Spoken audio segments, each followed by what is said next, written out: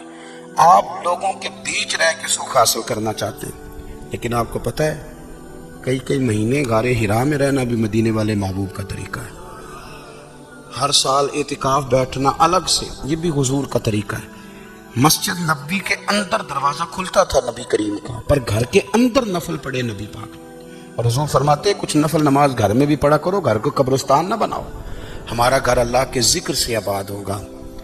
اگر ہم نماز پڑھیں گے نا, میں جب سنت پڑھنے کے لیے گھر میں کھڑا ہوتا ہوں تو میرا جو 2.5-3 سال کا بیٹا ہے نا, وہ بھی میرے ساتھ نماز پڑھنی شروع کر دے. اسے پتہ کوئی نہیں نماز کیا ہوتی ہے, لیکن وہ بھی نا سجدہ نہ بھی کرنا ہے تو ساتھ لیٹ ضرور جاتا ہے. پتہ چلا بچے لیکچر دینے سے نماز نہیں پڑھتے, نماز شروع کر دیں تو بچے بھی شروع کر دیتے ہیں. ہم جب پریشان ہوتے ہیں تو لیکچر دیتے ہیں, تو لیکچر تو باہر شاید چل جائے, گھر میں کیسے چلے گا؟ گھر میں تو عمل چلے گا. تو میرے عزیز, آج کے اس روحانی اجتماع میں ہمارے دوستوں نے جو محنت کی, ہم نے بار بار اپنی نیت سے پوچھا, خدا ہمیں معاف کرے اگر کوئی ذاتی شہرت ہے, کوئی ہمارے ذاتی مفادات ہے, رب ہمیں ہدایت دے.